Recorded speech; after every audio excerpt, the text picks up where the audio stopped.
All right.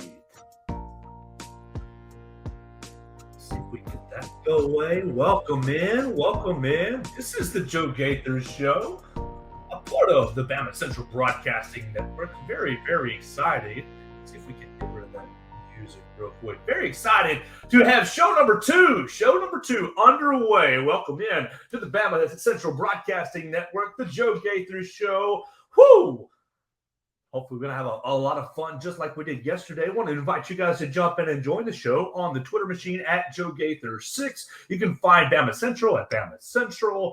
Send us your comments, questions, your queries, and complaints right there. We're also live on YouTube and on Facebook as well. So you can jump in and join us by adding your comments right there if you want to do that. We're going to have, hopefully, fun show today. We're going to have a lot of fun. Oh, I probably need to shut that door. We're going to have a lot of fun today, and we're going to talk about Alabama baseball. Alabama baseball is getting kicked off today up at the Hoover Met, going to take on the Kentucky Wildcats. I appreciate everybody who jumped in and joined us on the show yesterday with our friend Chris Walsh. If you missed any of that, you can find it right there on Spotify. We're working to get all those podcasts out to all the podcasting platforms. It's a work in progress, and we're having a lot of fun. But today on the show, we're talking SEC baseball, and we're going to be joined by our colleagues, two of our colleagues, Mr. Austin Hannon and Mr. Will Miller. Austin Hannon spent some time with Nick Saban this morning, so we're going to hear about that. And both the guys are up at the Hoover Met watching the SEC baseball tournament, trying to see if Alabama is going to advance into the weekend or not. It's a big day, so without further ado, we're going to bring in our friend Will Miller. Will, what's going on a Tuesday? Joe, how are you, man? I'm just here in Hoover where Tennessee, led fearlessly by former Alabama standout Zane Denton, has just gotten underway against Texas A&M in the second game of the day, so already underway with some baseball action here at the Met. Absolutely. So, yeah, Tennessee, we saw South Carolina take care of business this morning against the Georgia Bulldogs, and now Tennessee is up, but really all eyes are on the Crimson Tide, at least in our neck of the woods. And we got news yesterday from interim head coach Jay Jackson that Hunter Furtado was going to get the start today. Hunter Furtado, he's been kind of a bullpen kind of fill-in guy. Tell us what can we expect with him going out on the mound today? Well, Hunter started last time out against Troy and looked like an ace, every bit the part of an ace. 7 strikeouts in 3 2/3 with only 1 earned run. It was his best outing in an Alabama uniform, and it was his first start, so can't go wrong with that. It seems like Jason's going to try to get some work out of his bullpen arms throughout the day today, which there's a lot of reliability there in the middle innings. And when you get to the back end with the closers, with Hunter having the start he did last time, it does make sense to put him in this position, considering how you want to use some of the other guys in the stable. Well, exactly. It's been an interesting year for the bullpen for Alabama. I mean, the year has kind of gone very similarly to the rest of how the year has gone for the side. First 2 quarters of the season, first 3 quarters of the season, kind of bumpy up and down, and then with the dismissal of Brad Bohannon, it seems like not only the bats have gotten into order, but the bullpen has as well. Are we seeing just a lot of improvement out of the bullpen, or is it just Jay Jackson using them differently? What has gone into having better performances down the stretch of games? I think that you've seen some guys come in that are just better than some of the performances last year, and some of their performances early this year may have shown. You've seen Alton Davis come in, who's one of the best freshmen in the league at the closer spot. You've seen Riley Quick come in and give some great outings. Hagan Banks has been able to deliver a lot more than he did last year with the experience that he's gotten. And those aren't the only names. I think you've just seen a more complete unit that's more confident in their stuff and has gotten better with time. Well, Will, let's put a pause real quick in the baseball discussion and let everybody behind the scenes. Will Miller is like one of my best friends in the world. Maybe. I don't know if he would reciprocate that, but Will Miller is not getting the formal introduction because you all know him from his time in my previous stop, in my previous show. Will, you also know Austin Hannon, and we're going to be joined by Austin here in just a minute. And Austin is a new colleague of mine. I met him a couple different times. Very smart guy. Let's talk. What kind of questions? What do we want the people to know about Austin Hannon and his media coverage, his life? What are some good questions we can get into with Austin? Well, I know a lot of people who read his stuff are already aware of this, and we've said it countless times, but Austin is one of the best out there to be so young. I've worked with him for a long time, dating back to since our time at the Crimson White newspaper here at the university, and I have great respect for the guy. I can't say enough good things about him. And that's not just because I'm in Hoover with him all week. Stuck here with him in Hoover all week. He's a fantastic guy, fantastic journalist, and he knows the stuff. It's going to be great being here with him this week. And like I said, we go way back, so very familiar with him. And he graduated last December, so he's really gotten into this field. He's hit the ground running. He's been doing all the right things. Like I said, I can't say enough about him. Well, Austin was up there for the Coach Saban's Nick's Kids golf tournament this morning. So when he comes on, we'll ask him if Coach Saban said anything interesting at all. Will, are you betting that Saban said anything fun, or was it all just we're happy to be here for Nick's Kids. We're happy. We want to have a little fun. We're excited about the 2023 team. The typical Nick Saban answers. Well, I would hope he talked to us a little bit about that Italy trip, because I know on Twitter a lot of people spread those pictures around of him in Italy, and that quarter zip he wore in those pictures, by the way, was impeccable. I've never seen the quarter zips in that color before, but it was a great look. But I would hope he talked to everybody about the sights and sound of Europe, because I know that's a bucket list destination for myself and a lot of other people. So football notwithstanding, I'd love to hear more about Italy. Were you? Would you have been brave enough if you had been vacationing in Italy? Would you have been brave enough to say, I think that's Nick Saban, and then not only saying I think that's Nick Saban, but going across the street, Coach Saban, I know you've never taken a vacation in your life. I know it's the first vacation that you've ever had, but can I bother you for a selfie? Would you have been brave and stepped in on the Saban vacation? Well, for myself, probably not because of my position, but I mean, I have to believe that having grown up in Alabama my whole life and watching football for a majority of the Saban era now, which is crazy to say because I've been watching football for over a decade now, I would have definitely known it was him. And that quarter zip probably would have given it away, if we're being honest. I know I harp on that, but I want to say that I doubt you'll see many Alabama quarter zips in Italy, but really it's an international brand, so who knows? You get Roll Tide everywhere, Will, and that's something that honestly, it's something that makes me so happy to cover Alabama, to have said that I went to Alabama, and really any place I see the logo, my family makes fun of me because they're all Georgia fans, but you give them a Roll Tide, and 90% of the time, 85-90% of the time, you get it right back. And I love being a part of the community that loves the Tide, and I love being a part of the community that we have here at BamaCentral covering the Crimson Tide. So you guys are up there in Hoover. We're waiting on Austin to join us. What's it going to be in Hoover? Because, Will, if I'd have bugged you 3 or 4 weeks ago, and you know this, I'd have bugged you and been saying, oh, we're going to go up to Hoover, going to flame out and not go to a regional, and everything is good. The season's all hogwash. But now, goodness gracious, after a hot 3 weeks, maybe the hottest in the SEC, what can we do with this week up there in Hoover? Well, you got to get past this one first, because this is the first game and it's under the single elimination. So for those familiar with this tournament, you have to start off by playing single elimination unless you're one of the top 4 or 5 seeds, and Alabama's the number 9 seed. So playing Kentucky, like you said, Joe, and this is the game that you got to win in order to get to double elimination. So if you lose today, it's over. The run in Hoover is over. You're still going to the NCAA tournament. The questions about hosting are still there. If you lose today, still could host, might or might not, but you're not playing for your tournament life in this game. But the run in Hoover is over if you lose this afternoon. If you win, you go into double elimination, which opens up a variety of interesting possibilities. Also means you have a little bit more room for error, objectively speaking. You want to win to the end of the line, and that's that. But this today, you have the least margin for error out of anywhere in the week.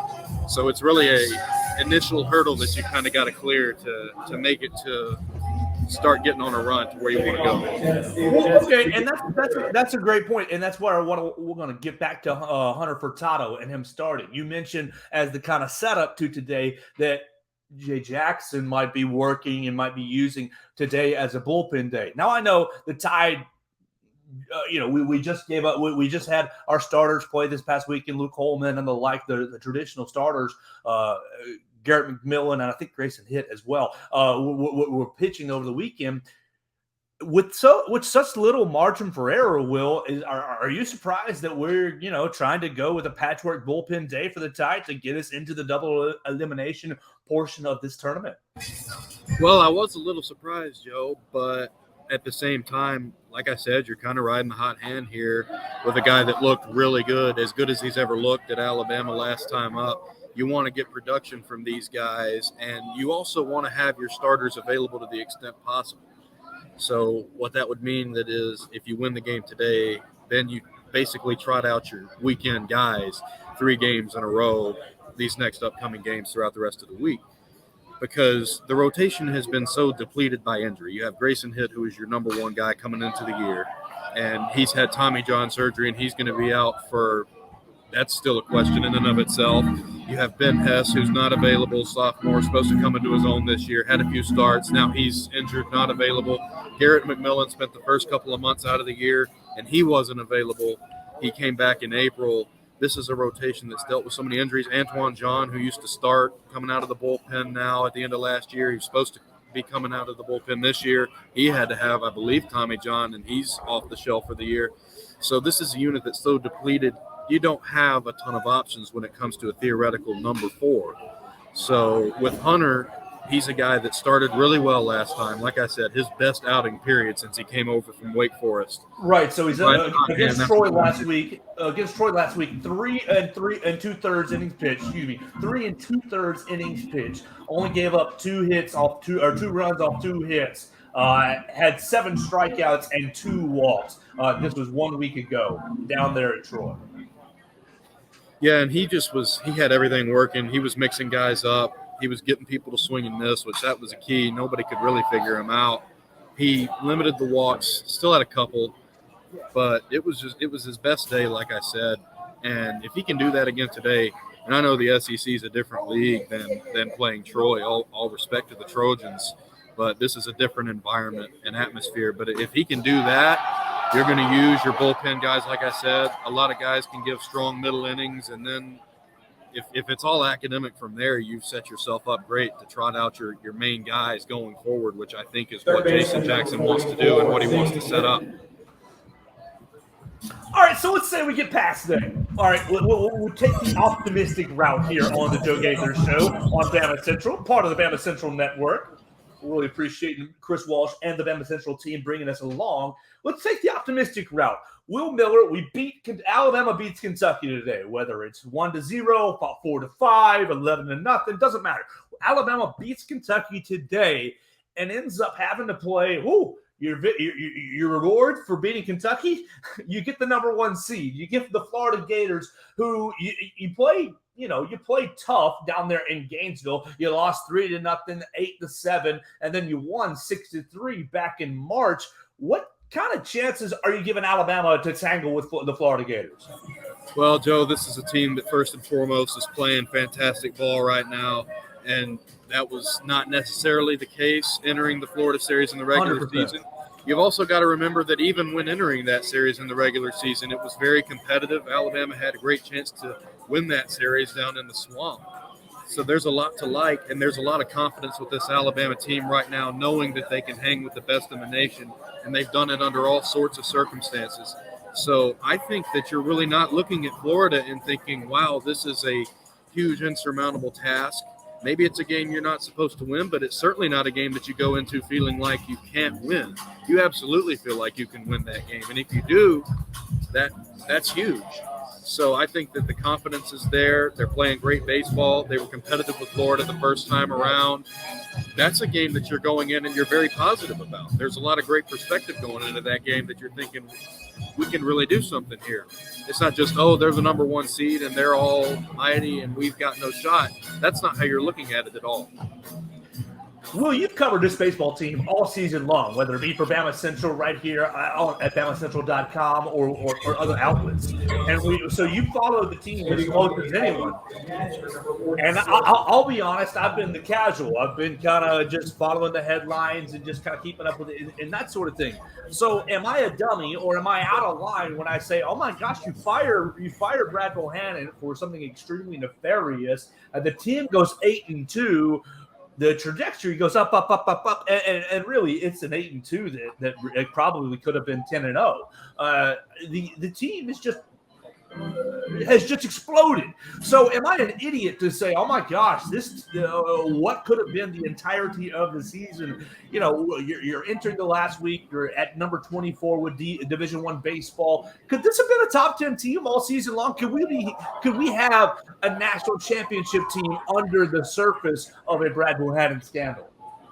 Well, you know, Joe, not to give a political answer here, but whenever you have a circumstance like that was truly unprecedented, there's always those types of questions.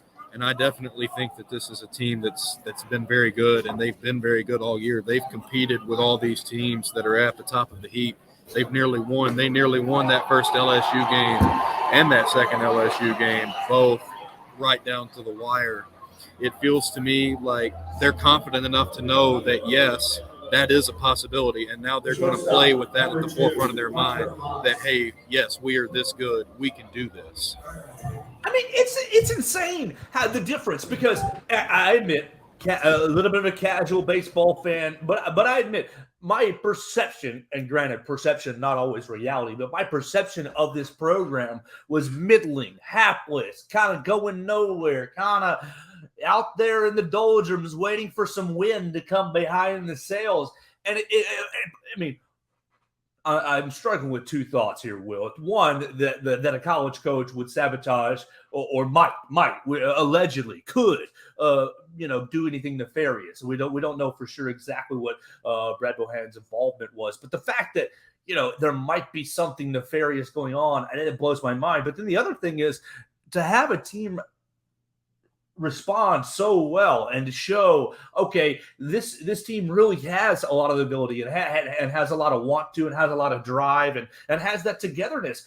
It's been such a wild story to follow, and just to it makes me think of the last 4 or 5 years with Brad Bohannon. Oh, Alabama has it so tough without the lottery, and Mississippi State giving in-state tuition, and Vanderbilt with their advantages giving full ride scholarships. Oh, we saw 12 months ago, Will Miller, that Auburn makes it all the way to the College World Series, all the way to the final. And, we're all saying, oh, why can't Coach Bo do that? Why can't we get that kind of buy-in, those kinds of results? And Will, golly, we're 2 weeks away. We're 3 weeks away. We could be looking at some of those results. Are you expecting this Alabama team to continue this run of good play, or are we seeing 8-2? Are we seeing 8-2 over these last 3 weeks, and maybe the gas tank's going to run out here soon?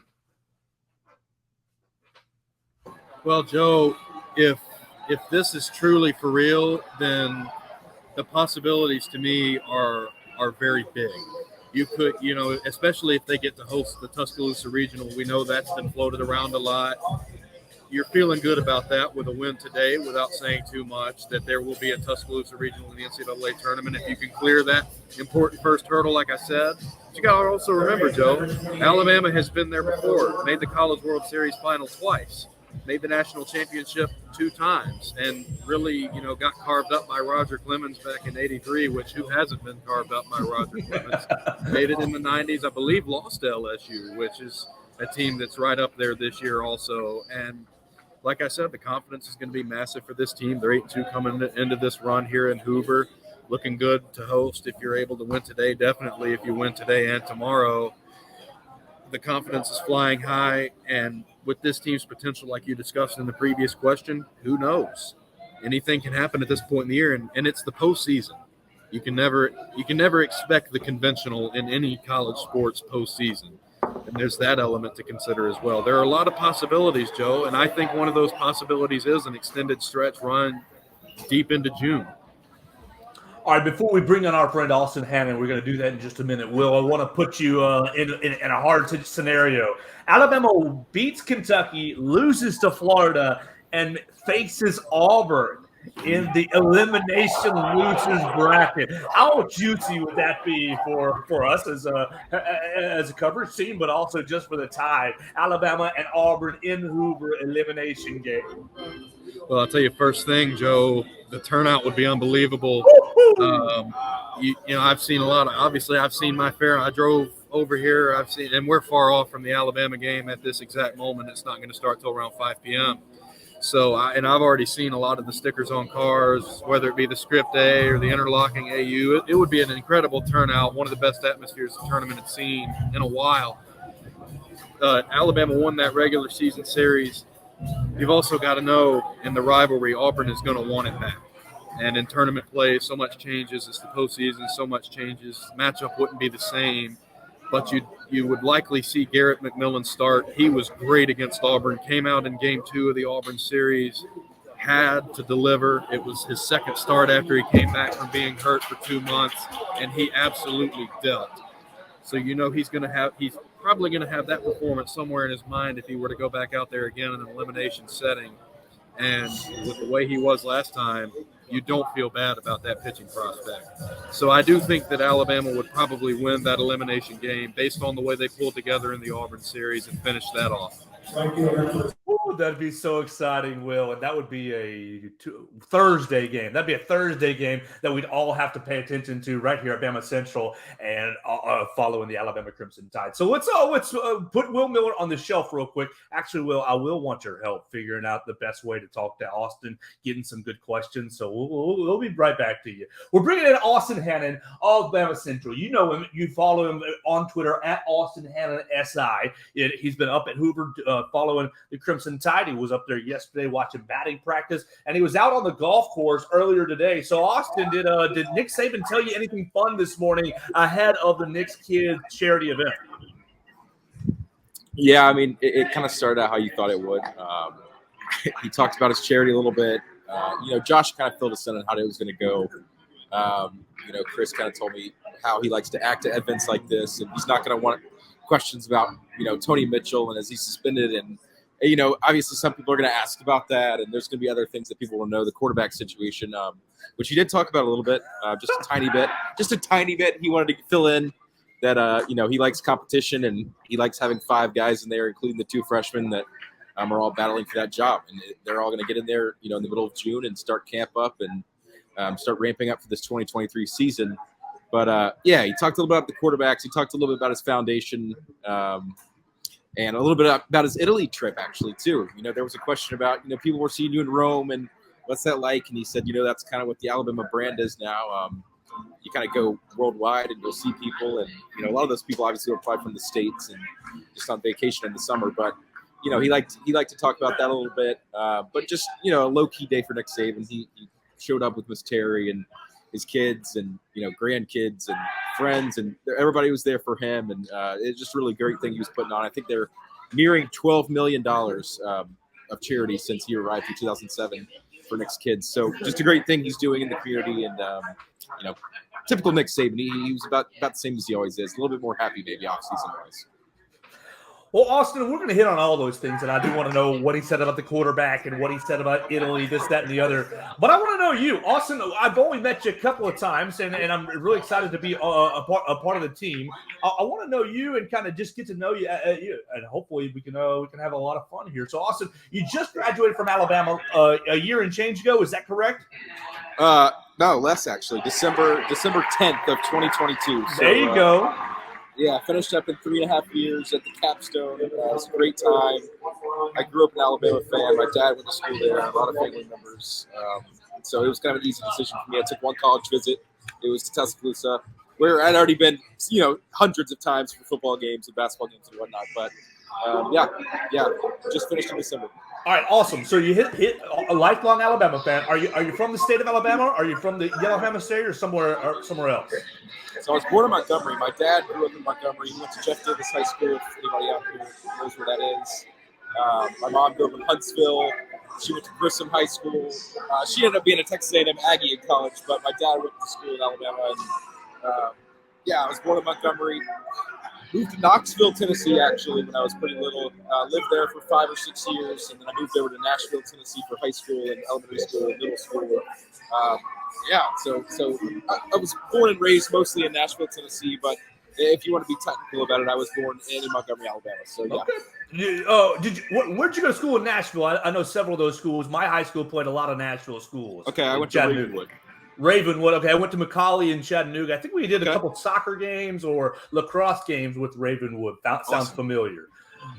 What's the let's make you a villain real quick. At age 5 to 6, what was the best thing about living in Knoxville? Not much. I mean, if you're growing up an Alabama fan, right? I mean, right. You get picked on and teased if you're not wearing orange there, and obviously Nashville's kind of become sort of an Alabama town. I mean, there's a lot of grads that live there now, and but Knoxville's not that way. Obviously, you're only going to get orange and white there. But growing up around my great aunt, big ball fan. I went to some games at Neyland Stadium with her as a kid. Got to watch Tim Tebow at Neyland Stadium a few times. Got to go to some Lady Vols games, see Pat Summit. She had season tickets to that. So I kind of grew up around a lot of that stuff, but it never really changed what my fandom was at all. Never seeped in to take hold, probably because they were losing my dad so much. My dad would never let that happen. Austin, you're leading our football coverage right here on BamaCentral, so we're really excited to see you do that this coming season. What do you love about Alabama football? What drew you in to Alabama football as a young child, and what continues to draw you in as a professional? Yeah, I don't know. I think just being a kid, and my dad always took me and my brother to football games, and it's interesting because back in those days, when you're little and you wear a jersey to the game, you've got your shaker and you tailgate, you do all that stuff. You see the football players as like idols.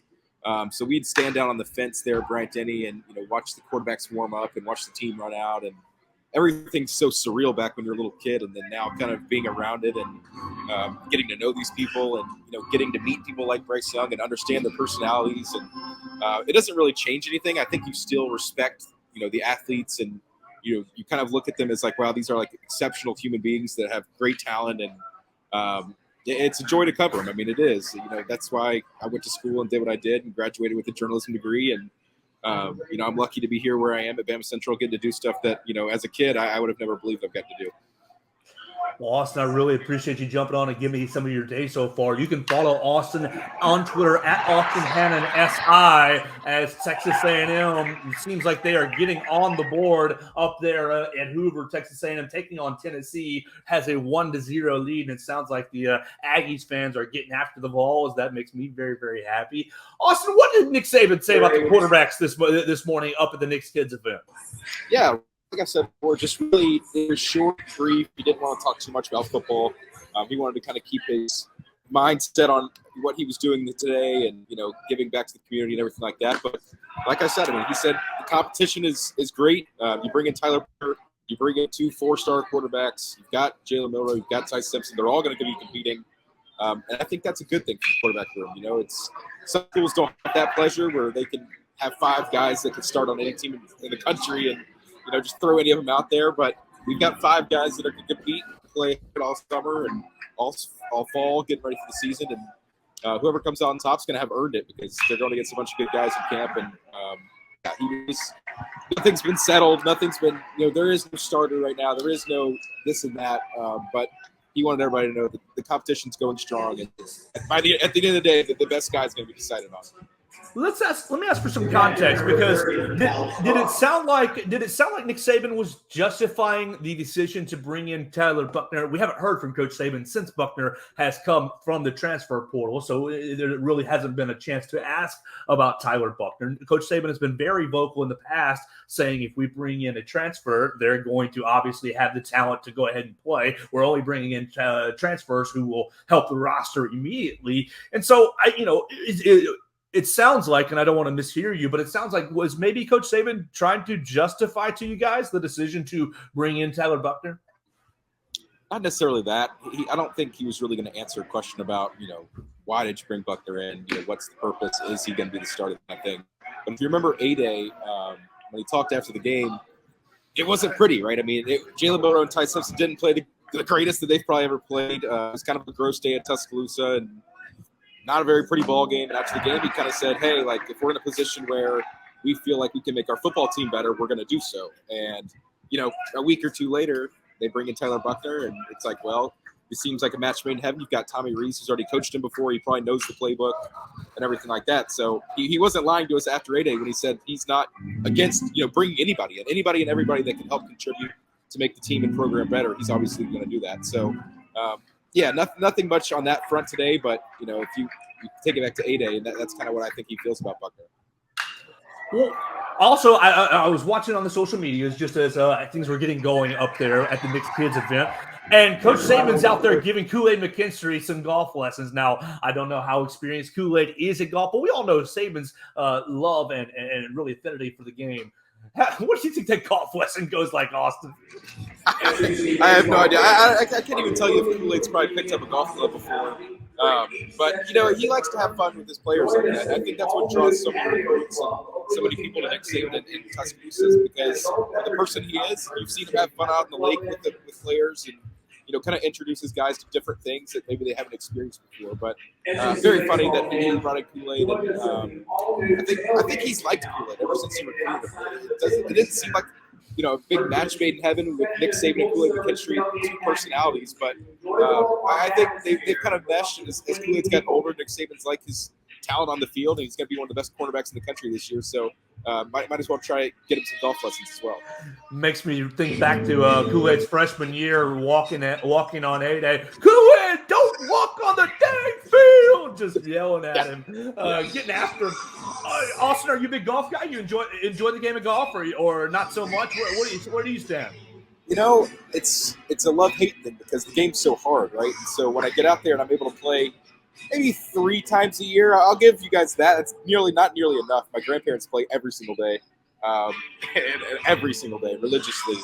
And they always ask me every time they see me, they ask me if I've played. I'm like, not really. I've probably played 3 times in the last year, and probably shot a 120, 130 every time. So it's not fun when you're not playing well, but it's definitely something to do with people. And I think golf is really a thing that you can kind of, as you see it with business meetings and whatever, a thing that you can do and have fun with people and kind of get to know people while also kind of doing an event. It's like going bowling or going to see a movie, or it's something to do. Some people do it for sport, and some people are really good at it. Like Brooks Koepka, we saw at the PGA Championship last weekend. I don't know if you know this, Austin, but future governor of the state of Alabama, Will Miller, actually is a scratch golfer. That is not a fact, Joe. Oh, no, that's what you told me at our last job. Did you lie to get the job? No, I've never claimed to be a golfer. All right. Well, maybe I'm telling the white lies here. I could be in the future if you got more of those old colony passes from the last show, Joe. I'd go play on those, but I have never really swung a club outside of Topgolf. I think it's going to take a lot more than a few passes to learn the game of golf. I'm still learning. I'm in the Austin camp where I play. I don't play. I play more than you do, Austin, but my scores sound about the same. 115. That's about where we're hanging out. So I love golf, but terrible at it. Terrible. I would love a lesson. Who would you rather have a lesson from? J.C. Well, Justin Thomas, or Nick Saban? I feel like Nick Saban would be a little too harsh.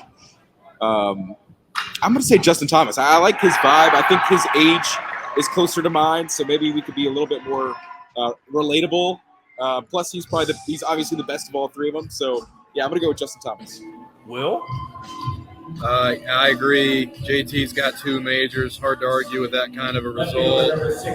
Thought I'd see him play better this weekend just because the PGA Championship is kind of his thing. He's won. Those are the 2 he's won in his career. But I guess it wasn't to be. Brooks Koepka really came out with a vengeance after his. We'll call it just a bad day at the office on Sunday at the Masters. So Will, you can call it a choke. He self-identified it as a choke. He said, there's not. I don't want to say that, but there's not much else to define it other than a choke. Yeah, it wasn't great. It wasn't great, but you know what?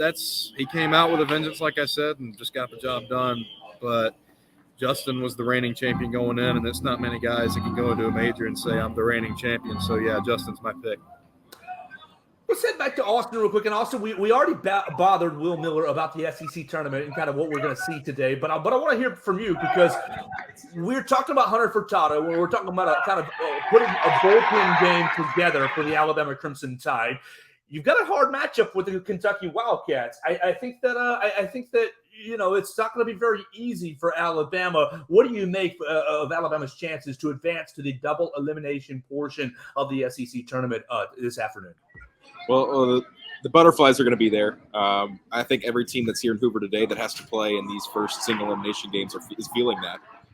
As I think Texas A&M's winning this game already. Tennessee's probably already feeling it.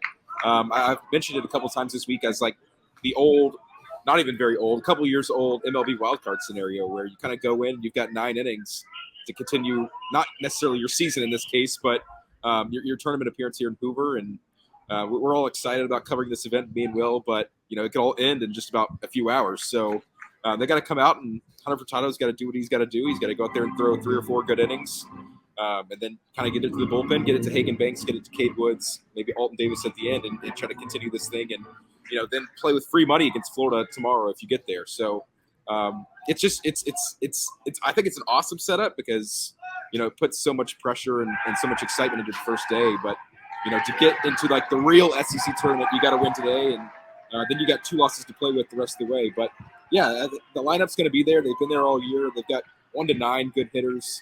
So if they can put up enough runs, I think Furtado can get the job done for enough time early on in the game where they can get this thing over to the inexperienced but talented bullpen that we've seen develop over the year. Well, I'm really excited to see it today. You'll be able to see it on the SEC Network, and we'll be able to follow it. Austin's going to have our live blog update for BamaCentral Network at BamaCentral.com. You can follow along. If you aren't able to see the game, you're probably working or finishing up your day at work, you'll be able to keep up with Austin's coverage. Austin, the whole conversation over the week has been, will Alabama do enough this weekend in Hoover to host a regional next week in Tuscaloosa? Yeah. This is kind of you can relate this to football and basketball seeding and getting into the college football playoff when you come to a scenario like this where coming into this tournament, the committee, not necessarily the committee, but D1 Baseball, who has a very good grasp of the sport, has been really the flagship of college baseball coverage ever since I've been alive. They're usually pretty spot on. And right now they've got Alabama as the number 14 overall seed. They've got them as a host. And is the SEC tournament free money? Is it, you win and you can improve yourself. If you lose, do you knock yourself out? But I think being in Hoover is an accomplishment in itself. I mean, not everybody's here. Obviously, the last 2 national champions of the sport are not here in Hoover. And so it's not easy to make. And Alabama baseball fans know that for years, in recent years, this has not been something that's been easy for the Crimson Tide to get to. So the fact that they're here, I think is already a plus. I understand that if they lose today, that you could definitely drop them out of the hosting. But I'm interested to see how they would handle that if they were to lose. I think a win, then you're in. I think if they get past today, get past Kentucky, that's another good win on the resume. That would move the RPI up a little bit more, which right now is at number 12. It was at number 10, and then a sweep over Ole Miss actually, believe it or not, dropped the RPI 2 spots just because of how poor Ole Miss's season has been. Thanks, Rebels. So thanks a lot for that, Ole Miss. But, yeah, I still think they're in a good spot, and I've been telling people today, I'm fairly confident in Alabama's ability today. I think they're playing better baseball right now than just about every team in this conference. Take away Florida and maybe, LSU's kind of going down too, though. So Florida and Arkansas are obviously the probably top 2 premier teams here this week. But it's an open field, and I think Alabama can make a run. And obviously, like I said, it has to start today. But I think 1 win, you're in. I think 1 loss, it's going to be really close. The committee's really going to have to dive into it and look at Alabama's resume. But I think 1 win, you're in. 2 wins, it's guaranteed. And that second win could come either against Florida or in the loser's bracket, so it doesn't really matter. It's about getting past today and into the double elimination round. All right, so my amateur college baseball mindset has heard or has been following, oh my gosh, SEC has already got so many teams in the upper echelon. Alabama's going to get kicked out of hosting because the other teams in the league have had such strong seasons. Is that going to be taken into account from the committee when they decide where these sites are going to be next week? It hasn't changed anything in the past. I mean, they've never been shy about allowing several SEC teams to host. I know that's always a big talking point in the college football playoff is, do we want more SEC teams in? Are they the best team? Maybe, but do we want to have 3 SEC teams of the 4 in the field? So college baseball's not that way. We've seen years after year that there's just multiple hosts from the SEC. This year, it's looking like we could even get up to 9, which is just crazy. If Kentucky, Alabama, and Texas A&M was on the bubble, they were kind of in there, out there. They had a bad finish to the season, got smacked around by Alabama a little bit, so they're probably out of that conversation. But I think it's not going to be because other teams got in that Alabama didn't get the host. I don't think that the committee's going to have any kind of negative mark on the SEC. If anything, I think it's a positive mark that Alabama was a part of the by far strongest conference in the sport. I mean, every single weekend, Jason Jackson said it yesterday, they're playing a top 10, top 15 team in the country. At home, on the road, doesn't matter. It's the best baseball in the country. It's right here. And I really like the way he said that yesterday, that it's just kind of all the best programs in the country are right here this week. So me and Will are definitely getting a treat. Yeah, I'm very excited for you guys up at Hoover. I think the SEC baseball tournament is one of the best events the SEC puts on. So I hope you guys are eating your fill and enjoying your time up there, because they usually put it all out there. I'm a little jealous of you guys. Let's spin it real quick, because we only have a little bit of time left. Let's spin it to basketball. Oh, my gosh. Break my heart. Oh, break my heart last night. Charles Bediako, news coming out that Charles Bediako, Angry Chuck, is going to forego his last little bit, his 2 years left here in Tuscaloosa, and stay in the NBA draft. Okay, all right. Will, I'm unmuting you because I'm going to go cry. What in the heck are we going to do without Charles Bediako? Well, Joe, one of the big questions of this offseason, which has been fairly turbulent, was what is the fate of Nick Pringle? Is he going to stay? Is he going to go? A lot of guys have taken the go option, but if he stays, it's going to be an increased role for him. He played great. It's no secret he's one of the hardest working guys on the court whenever he's out there. He had to be up there with the team leaders in blue collar points last season, even though at times he didn't start. He can fill different roles, but he can fill that role too. He can be a real physical player, play hard, play physical. He gives that effort.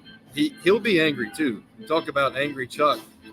You got to be angry sometimes in the SEC, but I think Pringle can do that. He came from a really good mid-major in Wofford that's been an under-the-radar mid-major basketball program, so no doubt he honed his skills over there, came to Alabama, and like I said, he endeared himself to a lot of people. So I think he's going to step in. If he stays, he's going to step in and really be embraced as, once again, a fan favorite, and he's going to up his game. He's got more experience in the SEC now, so I think there's nowhere to go but up with him, and he's going to be a big part of this Alabama team next year with this decision by Bediako.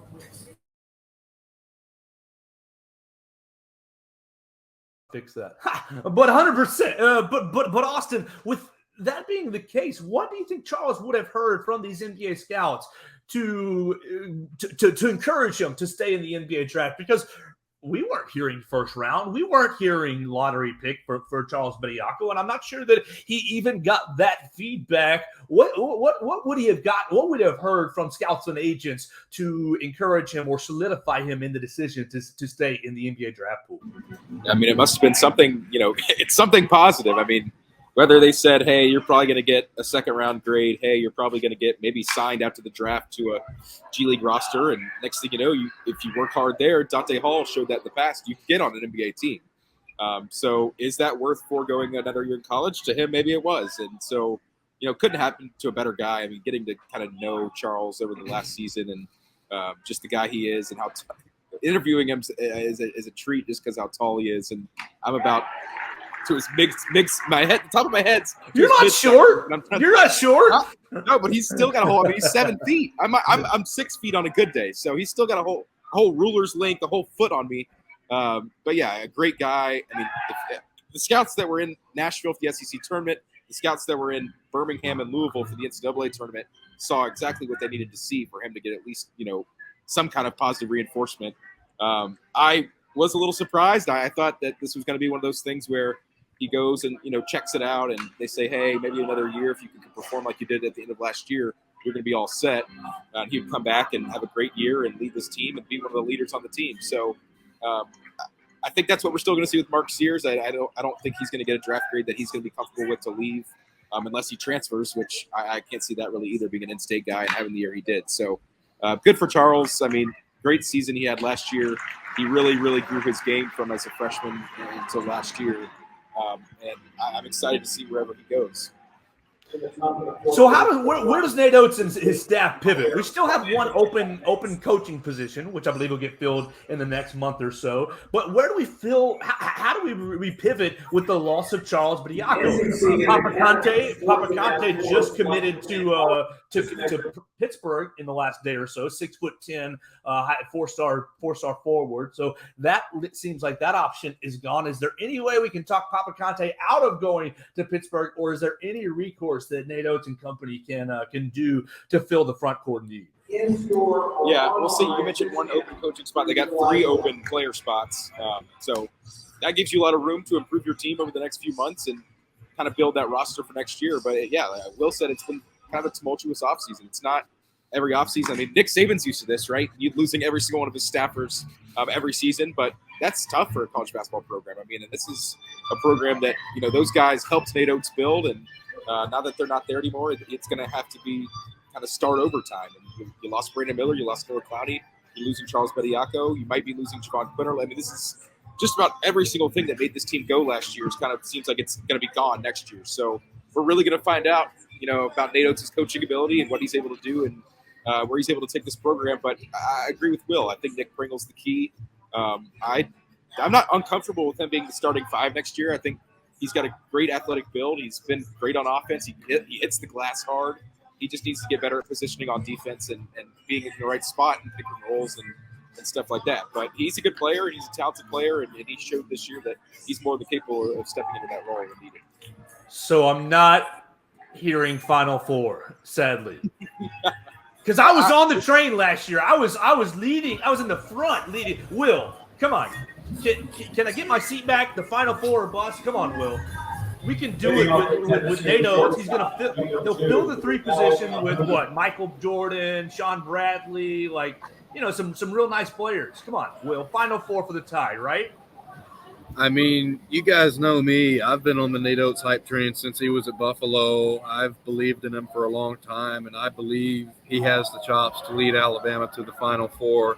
Have a very talented roster. He's proven he can recruit. Recruiting if you think about 10 years ago when, me and Austin were kids, and the recruiting alone was one main aspect that was nowhere near what it is now. You're bringing in new talent. You're developing the talent you do have. Case in point, Bediako and Pringle. It is a possibility. And basketball is... Don't tease me like that, Will. What? Don't tease me like that, Will. There's a lot that goes into basketball. I mean, you can see Alabama was the number 1 overall seed in the tournament this past season and got bounced in the regional semis. So it's not necessarily that you win 30 games and then you're going to coast the national title as you saw, but also as you saw with Auburn back in 2019, high middle of the pack in the SEC, went on a run in the tournament, and all of a sudden they were right there. So there's a ton that goes into basketball that you really can't predict. Well, guys, it's been a fun hour here on the Joe Gaither Show on BamaCentral, part of the BamaCentral network. I'm so thankful for Will Miller and Austin Hannon joining me during this time. Those guys are going to have a lot of fun up at the SEC tournament. Austin, why don't you tell the people how they can connect with your coverage? You're going to have a live blog when Alabama gets started against Kentucky, and tell everybody where they can find you on the Twitter machine, man. Yeah, it's going to be right there on your front page of BamaCentral.com when the game starts, probably about 30 minutes before. You're not going to be able to miss it. It's going to say live updates, Alabama baseball at the SEC tournament. Me and Will both be contributing to that. We'll both have stories after. We'll both have video after. It's going to be the whole package. So follow it along there. We're hoping for the best. I mean, if things go well, this is going to continue throughout, at least some of the rest of the week. So big 9 innings coming. If you want to follow along on Twitter, I'll also be there. Austin Hannon, SI, like you said earlier, AUSTINHANNON. That's it. That's all I got. That's my spiel. You the man, Austin. That's Austin Hannon leading all of our baseball and football coverage right here on BamaCentral. Excited to have him joining the show as a regular member. Will, tell everybody about where they can find you, as you will also be putting out content and coverage for BamaCentral.com. Yes, I will. I'm with Austin all week. As long as this thing goes, I'm here. I'm excited to be here providing. I'm going to be writing in companionship with Austin. I'm going to be writing sidebar pieces, feature type pieces, any content that kind of goes between the lines on what happens in the game, you're going to see that from me. You can keep up with those. I'll be tweeting them out all week on my Twitter, which is @RealWBMiller, as well as Instagram, and you can find both those links on my author page on BamaCentral.com. So I'll have a lot of interesting and exciting content coming this week, as will Austin. So you won't want to miss any of it. Well, guys, I hope you guys have a lot of fun up there in Hoover.